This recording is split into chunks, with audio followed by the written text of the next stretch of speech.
नाज़रीन आदाब, क्या हाल है आपके? कैसे हैं? उम्मीद है अच्छे होंगे। अल्लाह ताला आपको बहुत अच्छा रखे। चंद दिन की गैर हाजिरी के बाद हाजिर हैं। रमज़ान शुरू हो गए हैं, कुछ मसरूफियात थी, कुछ जाती मसरूफियात थी जिसकी वजह से आपकी समा खराशी ना कर सके। आज से फिर इस सिलसिले को बाकायदा कर देते हैं और हफ्ते में 6 दिन इंशाल्लाह आपकी समा खराशी करते रहेंगे। आज नाज़रीन बड़ा इंपॉर्टेंट प्रोग्राम है क्योंकि आज एक सिटिंग वज़ीर आला के वारंट जारी हो गए हैं और ये क्यों जारी हुए इस पे बात करेंगे। थोड़ी सी अली बिन गंडापुर की बात करेंगे। उसी में फिर एक वो जो फोर्स बनाने का ऐलान किया था इमरान रिहाई फोर्स का, उसके हवाले से थोड़ी सी बात करेंगे। उसके अलावा बन्नू में आज सरा दरगाह में दहशतगर्दी का एक वाक़या हुआ। सिक्योरिटी फोर्सेज ऑपरेशन कर रही थी। उस वाक़े की कुछ तफसीलात है, उसका एक बैकग्राउंड भी है कि उसकी जिम्मेदारी किसने कबूल की, उस पर बात करेंगे। और फिर आपको बताएंगे इमरान खान की जो हालिया डील है, जो अपने अंजाम को पहुंच गया मामला, डील नहीं हो सकी, उस डील के कुछ हकायक आपके सामने रखेंगे। पहले नाज़रीन अब बात कर लेते हैं, बल्कि मैं माफ़ी चाहता हूँ, मैं आपसे भूल गया। आदाब अर्ज़ है और उम्मीद है आप अच्छे होंगे। अल्लाह ताला आपको बहुत अच्छा रखे। नाज़रीन अभी चंद रोज पहले से पाकिस्तान पर बल्कि चंद हफ्तों से खासा कंसंट्रेशन है अफगानिस्तान से पाकिस्तान में दहशतगर्द हमलों का। आज उस सिलसिले में एक और कोशिश हुई, वारदात हुई अफगानिस्तान में। पनाह गुज़ीन चंद जो दहशतगर्द हैं, खासतौर पर टीटीपी फितरतुल खारिज, उन्होंने आज बन्नू में सरा दरगाह का इलाका है, वहाँ उनकी मौजूदगी की इंटेलिजेंस इत्तलात मौसूल हुई थी, जिस पर ऑपरेशन शुरू किया गया। इस दौरान में चूंकि वो घिर गए थे और एक खुदकुश हमला आवर जो है उसने अपनी गाड़ी जो है वो दौड़ाई और उसको रोका और उसने कुछ और ना, जब उसके पास कोई और नहीं रहा ऑप्शन, तो उसने वो गाड़ी सिक्योरिटी फोर्सेस की गाड़ी से टकरा दिया। अब उस गाड़ी में करामत शाह सिपाही थे, वो शहीद हो गए। उनके साथ एक बड़ा नुकसान भी हुआ। लेफ्टिनेंट कर्नल शहजादा गुलफराज। इस बड़ा नुकसान इसलिए कि इंसानी जानों के तौर पर तो दोनों बराबर है, लेकिन एक अफसर को तैयार करने में बड़ी मेहनत सर्फ होती है। तो मैंने बड़ा नुकसान इन द सेंस ये कहा कि एक सिपाही और एक लेफ्टिनेंट कर्नल शहीद हो गए, लेकिन 5 दहशतगर्द जहन्नुम हासिल हुए। ठीक है, लेकिन ये वाकया जो है इस बात की गमाजी करता है कि अफगानिस्तान बाज नहीं आ रहा। उसके बाद कुछ हम जाहिर सी बात है, ये जब इस किस्म का कोई वाकया होता है तो मुझ समेत तमाम जर्नलिस्ट जो है वो तलाश करने की कोशिश करते हैं, कुछ ताने बाने मिलते हैं। फिर एक आ गया इत्तेहादुल मुजाहिदीन ग्रुप है, वो टीटीपी में जो हाफिज गुल बहादुर ग्रुप है उसका वो झेली ग्रुप है और अफगानिस्तान ही में पनाह गुज़ीर है, उसने ये जिम्मेदारी कबूल कर ली। अब चूंकि उन्होंने जिम्मेदारी कबूल की तो अब इस फिनोमिना को देखने की जरूरत इसलिए है कि अफगानिस्तान के अंदर मौजूद अफगानिस्तानी, तो पता नहीं उनका एक है डिफेंस को ग्रुप है व्हाट्सएप पर, ट्विटर पर, वो जो है वो पाकिस्तान के खिलाफ प्रोपेगेंडा में करना फिर शुरू हो गया। कुछ अच्छा वो बंद रहा, लेकिन अब फिर शुरू हो गया है और वो मुसलसल प्रोपेगेंडा कर रहा है। उसी ग्रुप की जानिब से कहीं ना कहीं से ये इतला सामने आई कि उस ग्रुप ने ये कबूल किया है।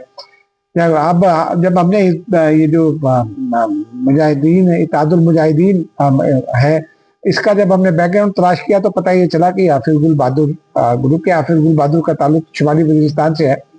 उसकी एक मस्जिद भी मैंने देखी है जिसके बहुत सारे रूम्स थे, और वो जब हमने देखा था तो तमाम के तमाम कमरे असले से भरे हुए थे। और ये उस वक्त देखा था जब मैं जजीरा टीवी में था और ये जो तालिबान अमीर हुए थे मुल्ला मंसूर, ये हमें लेकर गए थे। उस जमाने में जब मुल्ला उमर की हलाकत की इतला आई थी तो उसके बाद अल जजीरा से रब्ता करके ये दौरा हुआ था और ये उस वक्त लेकर गए थे। हाफिज गुल बहादुर उसमें नहीं था, लेकिन उसमें असला बहुत था और उसके बाद वो अफगानिस्तान में पनाह गुज़ीर है और पाकिस्तान पर हमले कर रहे हैं। दूसरा नूर वली महसूद ग्रुप भी अफगानिस्तानी में है, नूर वली पर अभी हमला भी हुआ था। तो ये साबित ये होता है कि अफगान तालिबान जो है वो, आप देखिए कि जब चीन ने वो खुरासान ग्रुप के बारे में कहा, तुर्कमेनिस्तान ग्रुप के बारे में, तो उन्होंने उसको गजनी में जाकर शिफ्ट किया चीन के दबाव पर। लेकिन पाकिस्तान करता है तो पाकिस्तान से पैसे मांगते हैं और फिर ये कहते हैं कि हम इनको पीछे नहीं शिफ्ट करेंगे। पाकिस्तान से $10 अरब मांगे थे ना, और फिर पाकिस्तान में मुसलसल भारतीय वहां पर ये दहशतगर्दी भी हो रही है। इसको अब मैं समझता हूं कि पाकिस्तान को जरा एग्रेसिवली अब इसको टेक ऑन करना चाहिए।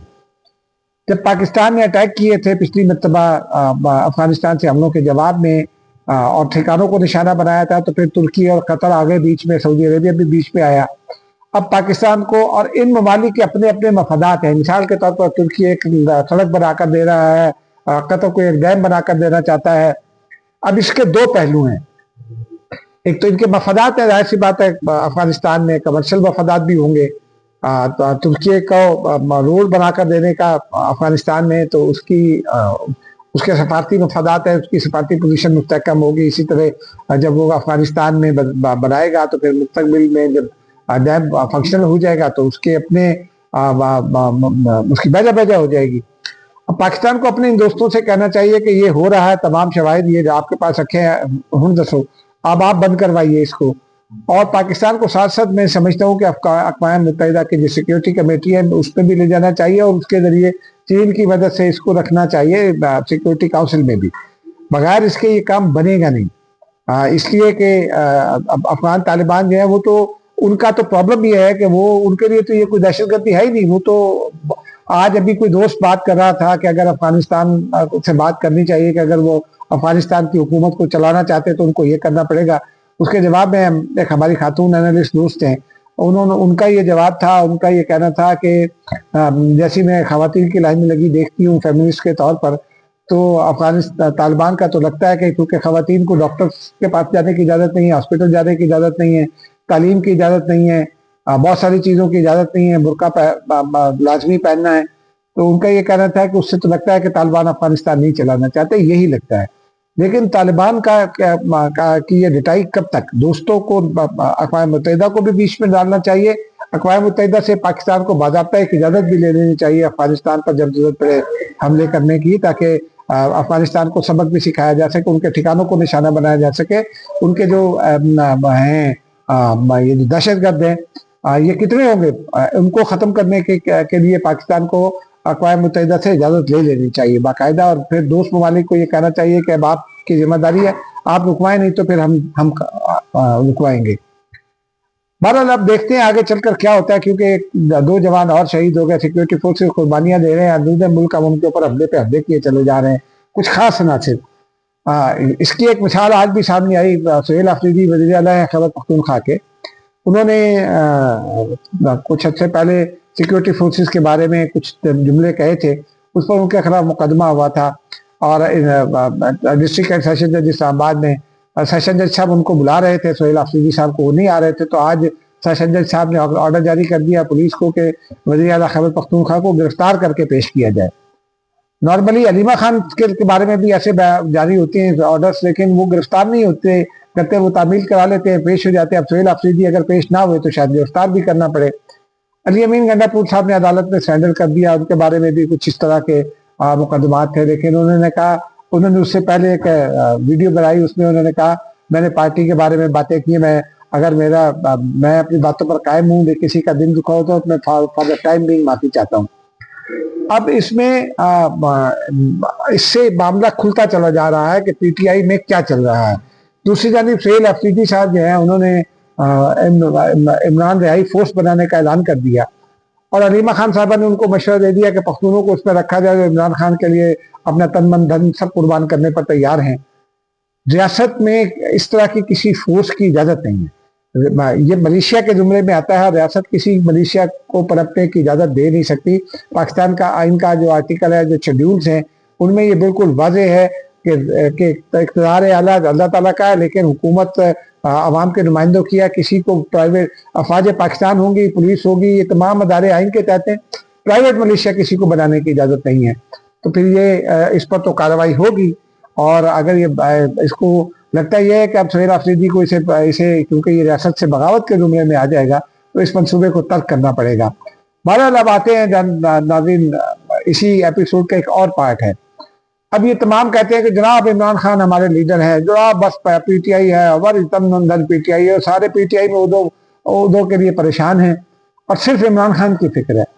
साहबजादा हामिद रजा के वालिद साहब को मैं जानता हूँ। साहबजादा फजल करीम साहब थे, बहुत धीमे मिजाज के पढ़े लिखे आदमी थे, बहुत हकीकी आलिम जिनको कहा जा सकता है। सुन्नी इत्तेहाद काउंसिल उन्होंने ही बनाई थी और वो मुस्लिम लीग नून के इत्तेहादी थे। मैं कई चीज़ों पर उनसे इख्तिलाफ करता था, लेकिन जब उनसे के साथ बहस होती थी तो वो ये कहते थे, बेटे इख्तिलाफ आपका हक है। यानी बहुत जमहूरियत पसंद आलिम थे वो भी। साहबजादा साहब बड़ा गुस्से वाले आदमी हैं और मेरी चूंकि साहबजादा फजल करीम साहब से थी तो वो इनसे खुश नहीं थे। बहरहाल उन्होंने बारहा इनके बारे में कहा भी कि उन्हें समझाओ, लेकिन हम कैसे समझाते, हमारी कौन सी बचपन की दोस्ती है। बहरहाल वो अब उनको 111 दिन से जेल में। पीटीआई में उन पर पीटीआई का इमरान खान को उन पर इतना एतमाद था कि जब पीटीआई के लोग आज़ाद मुंतखब हुए तो इमरान खान ने उन्हें हिदायत की कि सुन्नी इत्तेहाद काउंसिल में ज्वाइन करें और उस केस को उन्होंने खराब कर दिया चीफ जस्टिस मंसूर अली शाह साहब ने, और उन्होंने कहा कि पीटीआई के लोग पीटीआई में जाएंगे, सुन्नी इत्तेहाद काउंसिल में नहीं जाएंगे। बहरहाल उसके बावजूद भी वो खड़े रहे और डट कर खड़े रहे, जो भी कर सकते थे उन्होंने किया। गिरफ्तार हुए आज 112 दिन हो गए। कल उनका ट्वीट आ गया, उन्होंने कहा 111 दिन हो गए, मुझे किसी ने नहीं पूछा। पार्टी रहनुमाओं पर वो बरस पड़े। अब पार्टी रहनुमाओं का आलम यह है कि Shah Mahmood Qureshi senior vice chairman है, इमरान खान के बाएतमाद तरीन साथी हैं, उनको कोई नहीं देखने गया। उसके अलावा एजाज चौधरी या उमर सरफराज चीमा बाहर बैठकर कभी कभी बात कर लेते हैं। डॉक्टर यास्मीन राशिद, इस तरह के लोग हैं जिनको कोई पूछने नहीं जाता। दयाला जेल में उनसे मिलने कोई नहीं जाता। फवाद चौधरी उनका ध्यान करते हैं, लेकिन फवाद चौधरी को खुद कोई नहीं पूछता। उन्होंने गुज़िश्ता रोज की कुछ तजावीज़ दी थी तो शफी जान ने कहा इमरान खान तो फवाद चौधरी से मिलना ही नहीं चाहते।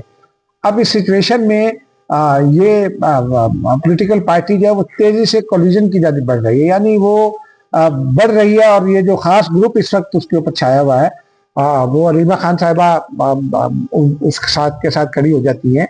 ये ग्रुप तेजी से आगे बढ़ रहा है, रियासत के साथ कोलिजन का खदशा है इसका। एस्टेब्लिशमेंट के सामने तो पिछ हो चुका है। ये मैं अपने तजिए के तौर पर कह रहा हूँ, क्योंकि ये रियासत मुखालिफ जमात बनती चली जा रही है, ये इसको रियासत पर अदम एतमाद करती चली जा रही है। इसके इख्तलाफात रियासत के साथ सामने आ रहे हैं और एस्टेब्लिशमेंट के साथ सामने आ रहे हैं। हुकूमत के साथ इख्तलाफात को तो ये कुछ देते ही नहीं है। ऐसे में नाज़रीन, पिछले दिनों में एक डील की बातें चली थी, हमने भी उसमें आपको लम्हा ब लम्हा इन्फॉर्म किया था। अब इसकी मजीद तफसीलात सामने आ गई, वो कि वो डील तो नहीं हो सकी। अब मजीद तफसीलात ये सामने आ गई हैं कि बैरून मुल्क पाकिस्तानियों का एक ग्रुप, इंफ्लुएंशियल पाकिस्तानियों का एक ग्रुप, वो कुछ कंसर्न भी है। पीटीआई के लोग उनसे भी मिले थे और फिर कांग्रेसमैन और जो अमरीकी सेनेट के लोग हैं उनसे भी मिले थे। उनमें से कुछ लोग, एक डेलीगेशन पाकिस्तान आया, हुकूमत पाकिस्तान ने उसको इजाज़त दी, वो पाकिस्तान आया, हुकूमत ने उसको एक्सेस दिया, इमरान खान से जाकर मिले, कुछ बातें रखी, राना साउला ने इसकी तस्दीक कर दी। अब इसमें कुछ शराइत थी कि भाई आप ये नहीं करेंगे, ये नहीं करेंगे, ये नहीं करेंगे। फिर हुकूमत इस बात पर भी तैयार थी कि चलिए आप अफसोस का इजहार कर दीजिए, आप माफी नहीं मांगते 9 मई का तो अफसोस का इजहार तो करें। इमरान खान ने कहा नहीं, अफसोस का इजहार भी नहीं करूंगा। आगे से जवाबी शर्तें रख दी, फलां को रिहा करे, फलां भी करे, फलां भी करे, फलां भी करे, और आखिर में एक शर्त ये रखी कि मेरी अपनी डील की शर्त यह है कि शहबाज शरीफ मेरी जगह पर होंगे इस सेल में, जेल में, और मैं शहबाज शरीफ की जगह वज़ीर आज़म हाउस में हूँगा। ये जब आप डील करते हैं तो और फिर उसके बाद तो इलेक्शन भी हो चुके, तो आप पुलों के नीचे से जब बहुत सारा पानी गुजर जाता है तो आप साबका पोजीशन पर वापस नहीं आते हैं, इस पोजीशन पर आते हैं। इमरान खान, और ये मैं आपको बहुत पक्की खबर दे रहा हूँ, कुछ लोगों से हमारी बात भी हुई, वो ग्रुप भी बेचारा नाकाम हो गया, चुप हो गया। अब बाहर से कोई आवाज़ इमरान खान के हक में नहीं उठ रही। और पीटीआई जो है उनकी आंख के इलाज को बहाना बनाना चाहती है। महमूद अचकज़ई साहब ने वो 80% वाली कहानी तो खुद नाकाम बना दी, क्योंकि उनको पता चल गया असल रिपोर्ट क्या है। और इमरान खान भी मुतमईन है, नहीं मुतमईन तो वो लोग हैं जिनकी इमरान खान से मुलाकात नहीं हो रही। जो डॉक्टर्स हैं वो जो समझते हैं वो तमाम मुतमईन हैं। इमरान खान भी मुतमईन है। हाँ, इतना मतलब मुतमईन है कि ये ट्रीटमेंट दिया जा रहा है, इंजेक्शन दिया जा रहा है। आंख की जो सोजिश है, तकलीफ है, जाहिर सी बात है जब तक तकलीफ रहेगी बंदा थोड़ा बहुत परेशान तो होता है।